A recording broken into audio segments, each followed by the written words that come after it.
Good morning class. Today we are going to learn about editing in MS Word 2010. Suppose you want to make any change in the text. Suppose you want to make it bold, you want to change the font style, you want to change the color, or you want to change the font size. So that means you want to edit the text. So making changes in the existing text is called editing the document. So if you want to make any change to the text, first requirement is you need to select that text. So you can do it in two ways. First, you can select the text using keyboard. Other, you can select the text using a mouse.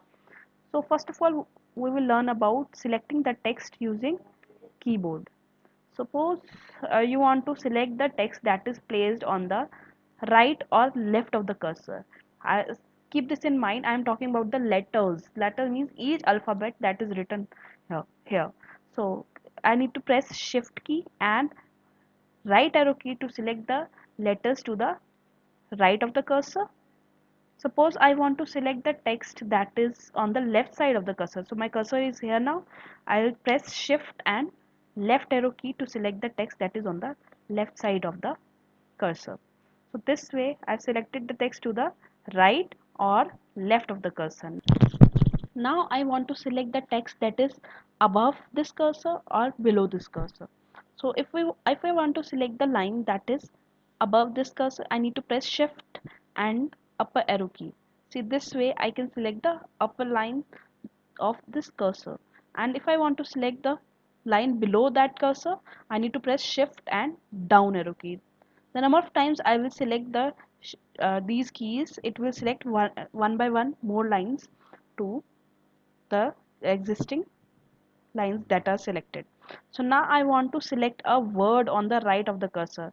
See, this is my cursor. I want to select a word to the right of it. I need to press Control, Shift and right arrow key. See, every time I select these three keys, Control, Shift and right arrow key, another word gets added up to the selected text on the right.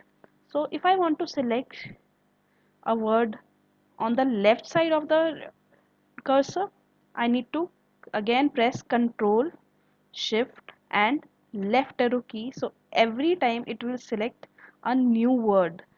See, space is also considered as a word here because it is also taking some space in the document. So every time I press it, it will add up to the existing text selected here. So now I want to select the complete document, the complete file. I want to select the text of complete file. I need to press Control plus A combination key, that is A for all. All the text in the document will be selected like this. Now we have learned about selecting text using keyboard. Now we will learn about selecting text using a mouse. So if you want to select a word, double click on that word. See, the word is selected. If I want to select this word, so I will double click on this word and this word will be selected. Whichever word I want to select, I just need to double click on it.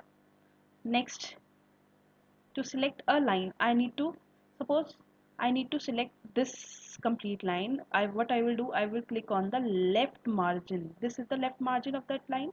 I will click here and the complete line will be selected. See, I will select here and this line will be selected. I will select here, this line will be selected. So now I want to select a sentence. To select a sentence, I need to click the left mouse button along with Control key. See, the complete sentence is selected in this way. Now if I wish to select this sentence, so what I have to do is I will place my cursor here, press Control button and left mouse button to select this sentence. Lastly, we will learn about how to select a paragraph. To select a paragraph, what you have to do is place the cursor before that line, triple click with your left mouse button to select the paragraph like this. See, your complete paragraph is selected now. So these are the ways to select the text. So after selecting the text, you can make any changes in that text which is selected, and this way you can do the editing in MS Word. First of all, select the text and then you can change its color or increase the size using grow font, which we did earlier. See, thank you.